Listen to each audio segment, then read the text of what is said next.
ನಾವು ಅಡುಗೆ ಮಾಸ್ತರಿಗೆ ಮಗ ಹೌದು, ಆದರೆ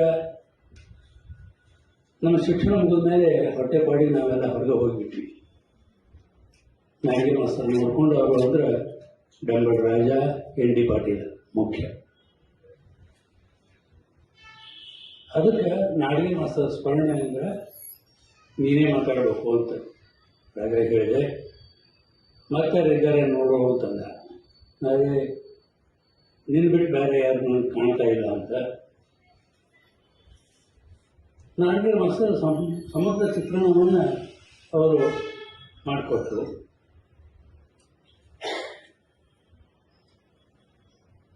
ಅವ್ರು ಹೇಗೆ ಮಾಡಿದರು, ಶಾಲೆ ಹೆಂಗೆ ಕಟ್ಟಿದರು, ಯಾವ ಥರ ಇತ್ತು ಅದೆಲ್ಲ ನೀವು ಅವರು ಡಂಬಲ್ಸರು ಹೇಳಿದರು, ಎಸ್ ಟಿ ಪಾಟೀಲ್ ಅವರು ಹೇಳಿದರು, ರಾಯಪುರತ್ ಅವರು ಹೇಳಿದರು. ನಾನು ಕೆಲವೊಂದು ಘಟನೆಗಳನ್ನು ಸಂಕ್ಷಿಪ್ತವಾಗಿ ಹೇಳ್ತೀನಿ. ತಪ್ಪಿಸಿ ಹೇಳಬೇಕು ಅಂತ ಮಾಡಿದ್ದೆ, ಬಟ್ ಸಮಯ 8 ಗಂಟೆಯೊಳಗೆ ಮುಗಿಸ್ಬೇಕಂತಾರೆ. ಒಂದು 2-3 ಘಟನೆಗಳನ್ನು ಹೇಳಬೇಕಾಗ್ತದೆ. 1953 ಒಬ್ಬ ಹುಡುಗ, ಅವಾಗ FI ಇಂಟರ್ ಅಂತಿದ್ರು, FI ಮುಗಿಸ್ಯಾರ ಆರ್ಟ್ಸು. ಇಂಟರ್ ಆರ್ಟ್ಸ್ಗೆ ಫೀಸ್ ಕೊಡ್ಲಿಕ್ಕೆ ರೊಕ್ಕಿಲ್ಲ, ಮನೆ ಖಾಲಿ ಕೂತಾರೆ. ಅದು ಅಡುಗೆ ಮಾಸ್ತರ್ಗೆ ಗೊತ್ತಾಯ್ತು. ಇನ್ನು ಅವರು ಹೆಡ್ ಮಾಸ್ತರು ಆಗಿದ್ದಿಲ್ಲ ಅವಾಗ. ಬಾಳಪ್ಪನ ಕಳಿಸಿ ಅವನು ಕಲಿಸಿದ್ರು. ಕರೆಸಿ ಮೂಲಕ ಮಾಸ್ತರ್ಗೆ ಹೇಳಿದ್ರು, ಇಲ್ಲ ಇವನು ತಗೊಳ್ಳೋಣ, ಒಳ್ಳೆಯ ಶಿಕ್ಷಕರು ಆಗ್ತಾನೆ, ಇವನ್ನ ಶಿಕ್ಷಣಕ್ಕೂ ಅನುಕೂಲ ಆಗ್ತದೆ. ಹಂಗೆ ಗುಂಜಿಕರ್ ಮಾಸ್ತರು 53 ಶಾಲೆಯ ಹಳೆಯ ವಿದ್ಯಾರ್ಥಿಗಳಾಗಿ, ಶಾಲೆಯಲ್ಲಿ ಶಿಕ್ಷಕರೂ ಆಗಿ ತಮ್ಮ ಶಿಕ್ಷಣವನ್ನು ಮುಂದುವರಿಸಿಕೊಂಡು ಹೋದವರೊಳಗೆ ಮೊದಲನೆಯವರು. ಅದರ ನಂತರ ಸಾಕಷ್ಟು ಜನ ಬಂದರು. ಒಂದು 1.5-2 ಡಜನ್ದಷ್ಟು ಮಂದಿ ಬಂದರು. ಅನುದಾನ ಶುರು ಆಗೋ ತನಕ ನಿಯುಕ್ತಿ ಮಾಡ್ಕೊಳ್ಳಿಕ್ಕೆ ಅನುಕೂಲತೆಗಳಿದ್ದು ಮಾಡ್ತಿದ್ರು. ಇದನ್ನು ನಮಗೂ ಗೊತ್ತಿದ್ದಿಲ್ಲ. ಅಡುಗೆ ಮಾಸ್ತರ್ ಜನ್ಮ ಶತಮಾನೋತ್ಸವದ ಸ್ಮರಣ ಸಂಚಿಕೆ ಮಾಡುವಾಗ ಗುಂಜಿಕರ್ ಮಾಸ್ತರ್ ನಾವು ಹೇಳಿಬಿಟ್ಟು ನಾವೊಂದು ಆರ್ಟಿಕಲ್ ಕೊಡ್ತೇನೋ ಅಂದರು. ಆ ಆರ್ಟಿಕಲ್ದಾಗ ಅದು ಇದು ಬರೆದು ಕೊಟ್ಟರು ನನಗೆ. ಸೊ ನಮಗೆ ಗೊತ್ತಾದದ್ದು ಈಗ ಒಂದು 10 ವರ್ಷದಿಂದ. ಈ ರೀತಿಯಾಗಿ ಅದು ಬಂದರು. ಆಮೇಲೆ ಟೆನ್ಸಲ್ ನಿರ್ಮಲ ಬಂದರು, BG ಕುಲಕರ್ಣಿ, ಈಗ ಅಷ್ಟು ಜನ ಬಂದರು. ಇನ್ನೊಂದು ಘಟನೆ ಹೇಳಬೇಕು. ನಾವು 11th ಇದ್ದಾಗ ಕ್ಲಾಸ್ ಒಂದು ಸಣ್ಣ ಐತಿಹಾಸಿಕ ಘಟನೆ ಆಗಿತ್ತು. ನಮ್ಮೆಲ್ಲ ಸಹಪಾಠಿಗಳು ನಮ್ಮ ಅಡುಗೆ ಮಾಸ್ತರು ಕಲಿಸೋದು ಬೇಡ ಅಂತ ಪೆಟಿಷನ್ ಬರೋದು. ಅವ್ರು ಇಲ್ಲದೇ ಇದ್ದಾಗ ಅವ್ರ ಟೇಬಲ್ ಮೇಲೆ ಬಂದುಬಿಟ್ಟಾರೆ. ಮರುದಿವಸ ಮಾಸ್ತರ್ ಬರ್ತಾರ, ಅವ್ನ ಪ್ರಳಯ ಆಗ್ತದೆ, ನಮ್ಮನ್ನೆಲ್ಲ ಹೊಡಿತಾರೆ ಅಂತ.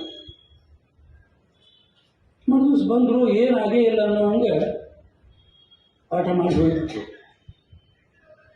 ನಮ್ಮ ಸಹಪಾಠಿಗಳಿಗೆ ಯಾರನ್ನು ಬರೆದು ಕೊಟ್ಟಿದ್ರು ಅವ್ರಿಗೆ ಆಶ್ಚರ್ಯ, ಏನು ಹಿಂಗಾಗ್ತಲ್ಲ, ಅಡುಗೆ ಮಾಸ್ತರ್ಗೆ ಇಷ್ಟು ಸಿಟ್ಟಿನವರು ಅಂಥದ್ದು ಏನೂ ಆಗಿಲ್ಲ ಅನ್ನೋಂಗಿದ್ದಾರಲ್ಲ, ಅದು ಹಂಗೆ ಇಟ್ಕೊಂಡಿದ್ರು. 1997 ಮಾಸ್ತರ್ದು ಸಹಸ್ರಚಂದ್ರ ದರ್ಶನ ಆದಾಗ ದೇಸಾಯಿ SP ಮತ್ತು ಗುಡಿ ಇಬ್ಬರು ಇಂಗ್ಲೆಂಡ್ದಿಂದ ಆ ಸಮಾರಂಭದ ಭಾಗವಹಿಸಬೇಕು ಅಂತ ಇಂಗ್ಲೆಂಡ್ನಿಂದ ಬಂದವರು. ಅವರು ಹೋಟೆಲ್ ಧಾರವಾಡದಾಗ ಅವರು ಕೂತಿದ್ರು. ಮಾಸ್ತರ್ನ ಸಮಾರಂಭ ಮುಗಿದ ಮೇಲೆ ಮನೆಗೆ ಕರ್ಕೊಂಡು ಹೋಗೋಣ, ಇಲ್ಲಿ ಕರ್ಕೊಂಡು ಬಾ ಅಂದರು. ಸೊ ಸಂಘಟಕರು ಮನೆಗೆ ಬಿಡ್ತೀವಿ ನೋಡಿ, ಇಲ್ಲರಪ್ಪ ನಮ್ಮ ಹುಡುಗರಲ್ಲಿ ಹೋಟೆಲ್ ಧಾರವಾಡದಾಗ ಕಾಯಿಲೆಗಾಗ ಹೋಗೋಣ ಅಂತ ನಾನು ಕರ್ಕೊಂಡು ಹೋದೆ. ಆವಾಗ ನಮ್ಮ ಒಬ್ಬ ಸಹಪಾಠಿ ಒಂದು ಕನ್ಫ್ಯೂಷನ್ ಸರ್ ಅಂತಂದ. ಏನು ಅಂದರೆ ನಾವೀಗ ಬರೆದು ಕೊಟ್ಟಿದ್ವಿ, ನೀವು ಏನೂ ಆಗಲಿಲ್ಲ ಅನ್ನೋ ಹಂಗೆ ಪಾಠ ಮಾಡಿಬಿಟ್ರಲ್ಲ, ಏನಿದು? ಆವಾಗಿನ ಹಿಂದಿಂದು ಏನಾಗಿತ್ತು ಅಂತ ನೆನೆಸ್ಕೊಂಡು ಹೇಳ್ತಾರೆ ಅಡುಗೆ ಮಾಸ್ತರು. ಆ ಮುಂಡೇವಾಡಿ ಅಂತ ಮಾಡಿದ್ದ, ಅವನ ಜೊತೆ ಮಿಸ್ಬಿಹೇವ್ ಮಾಡಿದ. ನಾವು ಜೋರೇ ಹೊಡೆದೆ ಅವ್ನು ಹೇರಿಂಗ್ ಇಂಪೇರ್ಡ್ ಆಗೋದು. ನಿಮ್ಗೆ ಸಿಟ್ಟು ಬಂತು, ನೀವು ಬರೆದ್ರಿ. ಅವನು ಸಿಕ್ಕರೆ ನಾನು ಕ್ಷಮೆ ಕೇಳ್ತಾ ಇದ್ದೇನೆ. ಅಂದರೆ ಕ್ಷಮೆ ಕೇಳೋದು ಎಷ್ಟು ಮಹತ್ವದ್ದು ಅನ್ನೋದನ್ನು 36 ವರ್ಷದ ನಂತರ ಅವರು ಒಂದು ಪಾಠ ಕಲಿಸಿದ್ರು. ಅಂದರೆ ಬರೀ ವರ್ಗ ಕೋಣೆಯಲ್ಲಿ ಕಲಿಸೋದು ಪಾಠ ಅಲ್ಲ, ಅವರು ನಡೆ ನುಡಿಯಲ್ಲಿಯೇ ಒಂದೊಂದು ಪಾಠ ಇರ್ತಿದ್ದು ಅವರು. ಇದೇ ರೀತಿ ಗುರುರಾಜ್ ಕರ್ಜಿಯವರು ಬರೆದಾರೆ. ನೀವು ಸ್ಮರಣ ಸಂಚಿಕೆ ಒಳಗೆ ಅವರು ಹಾಕಿಕೊಟ್ಟಾರೆ. ಅವರು ಯಾವುದೋ ಒಂದು ಭಾಷಣ ಸ್ಪರ್ಧೆಯೊಳಗೆ ಅವ್ರು ಮಾತಾಡಬೇಕು ಅಂತ ಅಡುಗೆ ಮಾಸ್ಟರ್ ಹೆಸರು ಕೊಟ್ಬಿಟ್ಟಾರೆ. ಕರ್ಜಿ ಸರ್ಗೆ ಧೈರ್ಯ ಸ್ವಲ್ಪ ಕಡಿಮೆ ಅಂತ ಅವತ್ತಿನ ದಿವಸ. ಅದು ಹೀಗೆ ಹೇಳೋದು ಹೊರಟು ಒಂದು ಕಪಾಳಕೊಂಡು ಹೊಡೆದ್ಬಿಟ್ಟು ನನಗೆ ಗೊತ್ತದ, ಈಗ ಹೋಗಿ ತಯಾರು ಮಾಡ್ಕೊಂಡು ಭಾಷಣ ಮಾಡೋದು. ಭಾಷಣ ಮಾಡಿದ್ರು, ಪ್ರೈಸ್ ಬಂತು, ಫಸ್ಟ್ ಪ್ರೈಸು. ಏನು ಅಂದರೆ ನಿನ್ನಲ್ಲಿರುವಂಥ ಪ್ರತಿಭೆ ನಿನಗೆ ಗೊತ್ತಾಗೋದಿಲ್ಲ, ಆದರೆ ನನಗೆ ಗೊತ್ತಾಗ್ತದೆ. ಆದರೆ ನಾನು ಹೊರಟ ಹೇಳೋ ರೀತಿ ಬೇರೆ. ಬಟ್ ನಿಮ್ಮಲ್ಲಿ ಇರುವಂಥ ಪ್ರತಿಭೆಯನ್ನು ನಾನು ಗುರುತಿಸಿ ಅದನ್ನು ನಿಮಗೆ ಹೇಳಿಕೊಡೋದು ನನ್ನ ಕೆಲಸ. ಇನ್ನೊಂದು ನಮಗಿಂತ ಭಾಳ ಹಳೆಯ ಕೆಲಸದ್ದು, ಇದೇ ಥರದ ಪ್ರತಿಭೆಯನ್ನು ಹೆಂಗೆ ಗುರುತಿಸ್ತಿದ್ರು ಅದು ಅವ್ರು ಹೇಳಿದ್ರ. ಹಳೆಯ ವಿದ್ಯಾರ್ಥಿಗಳ ಸಂಘವನ್ನು ಸ್ಥಾಪಿಸಿದವರು ಮೊದಲನೇ ಬ್ಯಾಚ್ನವರು, 47ನೇ ಬ್ಯಾಚ್ದವರೆಲ್ಲ ಹೋದಾರ ಕಿಟ್ಟಣ್ಣ, ದೇಸಾಯಿ ರಾಮಣ್ಣ ಇವರೆಲ್ಲರೂ ಇದ್ದರು. ಆವಾಗ ಒಂದು ಕಬಡ್ಡಿ ಮ್ಯಾಚ್ ಕೇಬಲ್ ಹೈಸ್ಕೂಲು ಮತ್ತು RS ಹೈಸ್ಕೂಲ್ ಜೋಡಿ. ಮತ್ತು ವಯೋಮಿತಿಯೊಳಗಿತ್ತು. ಒಬ್ಬ ವಯೋಮಿತಿಗಿಂತ ಹೆಚ್ಚಿಗೆ ಇರುವಂಥ ಒಳ್ಳೆಯ ಆಟಗಾರ ಇದ್ದ, ಅವನು ಸೇರಿಸ್ಕೋಬೇಕು. ನನಗೆ ಮನಸ್ಸು ಆಗೋದಿಲ್ಲ. ಆಗಿನ ಕಾಲ ಹುಡುಗರು ಭಾಳ ಉಳ್ಕೊಚಿದ್ರು. ಮಾನವಡಿಯೊಳಗೆಲ್ಲ ಇದು ನಮ್ಮ ಗಾಂಧಿ ಸಾಹೇಬ್ ಪಾರ್ಕದಲ್ಲಿ ಹೇಳಿದ್ರು ಅವರು. ಆದರೆ ಅವನು ಆಡಿಸ್ಲಿಲ್ಲ ವಯೋಮಿತಿಗಿಂತ ಹೆಚ್ಚಿಗೆ ಆದವನ್ನ. ಬಟ್ ಗೆದ್ದು ತೋರಿಸಿದ್ರು ಇವರು ಹುಡುಗರು. ಆವಾಗ ಹೇಳ್ತಾರೆ, ಅವನ್ನ ನೀವು ತೊಗೊಂಡಿದ್ರೆ ನೀವೆಲ್ಲ ಅವನ ಮೇಲೆ ಅವಲಂಬಿಸ್ತಿದ್ರಿ. ನಿಮ್ಮೊಳಗಿಂತ ಇರುವಂಥ ಶಕ್ತಿ ನಿಮಗೆ ಗೊತ್ತಾಗ್ತಿದ್ದಿಲ್ಲ. ಆ ಶಕ್ತಿ ನಿಮಗೆ ಗೊತ್ತದ ಈಗ. ಇದನ್ನು ನೀವು ಜೀವನದೊಳಗೆ ಎಂದಿಗೂ ನೋಡ್ಕೋಬೇಕು.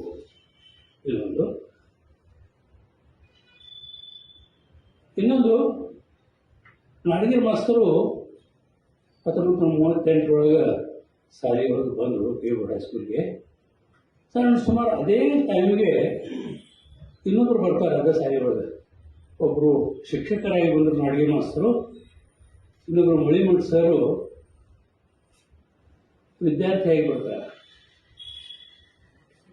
ಅವರ ನಿರಂತರವಾಗಿ ನಾಡಗೀರ್ ಮಾಸ್ತರ್ ಇರೋ ತನಕ ಅವರಿಗೆ ಇಷ್ಟೊಂದು ಬಾಂಧವ್ಯ ಇತ್ತು. ಅಂದರೆ ಗುರು ಶಿಷ್ಯರ ಬಾಂಧವ್ಯಕ್ಕೆ ಅತ್ಯಂತ ಒಳ್ಳೆಯ ಮಾದರಿ ಅದು. ಯಾಕಂದರೆ ಮಳಿಮಠ್ ಸರ್ ಧಾರವಾಡ ಬಂದ್ಕೂಳೆ ಎಲ್ಲ ಜನ ಸಾಕಷ್ಟು ಮಂದಿ ಅವ್ರಿಗೆ ನಮಗೆ ಸಮಯ ಬೇಕು ಅಂತಿರ್ತಾರೆ. ಆದರೆ ಮಳಿಮಠ್ ಸರು ಒಂದು 10 ನಿಮಿಷ ಆದರೂ ನಾನು ನಾಡಗೀರ್ ಮಾಸ್ತರ್ ಹತ್ರ ಹೋಗಿ ಅವ್ರ ಹತ್ರ ಕೂತು ಬರ್ತೀನಿ. ಇಷ್ಟೇ ಅಲ್ಲ, ಮಳಿಮಠ್ ಸರ್ ತಾಯಿ ಮತ್ತು ಪತ್ನಿ ಅವ್ರು ತಿಳ್ಕೊಂಡಾಗ ನಾಡಗೀರ್ ಮಾಸ್ತರ್ ಬರೆದದ್ದು ಸಾಂತ್ವನದ ಪತ್ರಗಳನ್ನು ಅವ್ರು ಕೊನೆಯವರೆಗೂ ಕಾಯ್ದುಕೊಂಡಿದ್ರು. ಅದನ್ನು ಮತ್ತು ಜನ್ಮ ಶತಮಾನೋತ್ಸವ ಸ್ಮರಣ ಸಂಚಿಕೆ ಬಂದಾಗ ಟೈಮ್ ಆದಾಗ ಅವನ್ನೇ ಕೊಟ್ಟರು, ಇವನ್ನೇ ಹಾಕ್ಬೇಕು ನೀನು. ಇದಕ್ಕಿಂತ ಹೆಚ್ಚಿಂದು ಅವ್ರ ಬಗ್ಗೆ ಏನೂ ಹೇಳೋದಲ್ಲ. ಇದು ಈ ಥರ ಇರ್ತಿತ್ತು. ನಾಡಗೀರ್ ಮಾಸ್ತರ್ನ 4 ಸರ್ತಿ ಹಳೆಯ ವಿದ್ಯಾರ್ಥಿಗಳು, ಅವ್ರ ಕೈ ಕೆಲಸ ವಿದ್ಯಾರ್ಥಿಗಳು ಸನ್ಮಾನ ಮಾಡಿದರು. ಮೊದಲನೇದು ಅವ್ರು ಹೇಳಿದಂಗೆ ರಾಷ್ಟ್ರಪತಿ ಪ್ರಶಸ್ತಿ ಬಂತು. ಎರಡನೇದ್ದು ಅವರ ಸಹಸ್ರ ಚಂದ್ರದರ್ಶನ ಹೊತ್ತಿಗೆ. ಆಮೇಲೆ ಅವರು 95 ವರ್ಷ ಆದಾಗ ಹಳೆಯ ವಿದ್ಯಾರ್ಥಿ ಸಂಘದವರೊಮ್ಮೆ. ಕೊನೆಗೆ ಶತಮಾನೋತ್ಸವಕ್ಕೆ ಅವ್ರು ಇರಲಿಲ್ಲ. ಬಟ್ ಎಲ್ಲ ಹಳೆಯ ವಿದ್ಯಾರ್ಥಿಗಳು, ಕೈಯಲ್ಲಿ ಕಲಿತಂಥ ವಿದ್ಯಾರ್ಥಿಗಳು ಮಾಡಿದರು, ಸನ್ಮಾನ ಮಾಡಿದರು.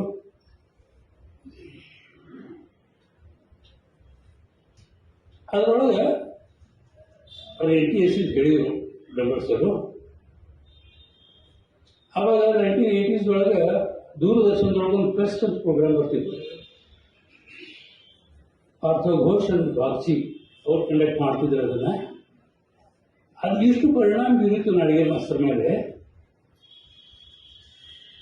ಆ ಗೈಡೆನ್ಸ್ ಶುರು ಆದ ಕೂಡಲೇ ವಿಜ್ಞಾನದ ಬಗ್ಗೆ ಪ್ರಶ್ನೆ ಕೇಳಿ ಶುರು ಮಾಡಿದರು. ಇಂಗ್ಲಿಷ್ ಮಾಸ್ತರು ವಿಜ್ಞಾನದ ಬಗ್ಗೆ ಪ್ರಶ್ನೆ ಕೇಳಿ ಶುರು ಮಾಡ್ತಾರೆ. ನೀವು ಬಾಯಿ ತೆಗೆದು ಉಫ್ ಅಂದ್ರಿ, ಬಿಸಿ ಬರ್ತದೆ ಗಾಳಿ. ಬಾಯಿ ಅಂತ ನೀವು ಓಮ್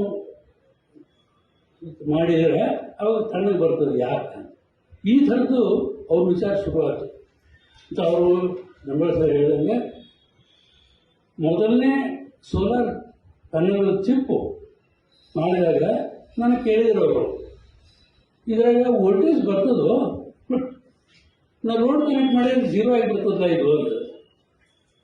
ಅವ್ರಿಗೆ ನಾನು ಹೌದು ವೋಲ್ಟೇಜ್ ಇರ್ತದೆ, ಅದ್ರ ಪವರ್ ಅಂದ್ರೆ ಸ್ವಲ್ಪ ಹೇಳೋ ಸ್ವಲ್ಪ ಕಷ್ಟನ ನಾನು ಅದು ಕರೆಂಟ್ ಹೆದಲಿಕ್ಕೆ ಆಗೋದಿಲ್ಲ, ಆಗ್ತದೆ. ಹೌದು ನೀವು ಹೇಳ್ತೇನೆ ಇರಬೇಕು, ಯಾಕೆ ನಾನು ಹೇಳ್ತಿದ್ರೆ ಹಿಂಗಿರಲ್ಲ, ಅದಕ್ಕೆ ನೀವು ಹೇಳಿ ಹೋಗ್ತೇನೆ ಅಂತ. ಸೊ ಇನ್ನೂ ರಗಡ ಕತೆ ಇರ್ತಾವ. ನಾನು ಇನ್ನೂ ಪ್ರತಿ ವರ್ಷ 1-2 ಕತೆ ಹೇಳ್ಬೋದು, ನಾನು ಹೋಗ್ತೀನಿ. ಇವತ್ತು 3 ಜನ ಏನು ಮಾತಾಡಿದರು ಅವ್ರಿಗೆ ನಾನು ಧನ್ಯವಾದ ಅಂತ ಹೇಳಿ ನನಗೆ 2 ಮಾತನ್ನು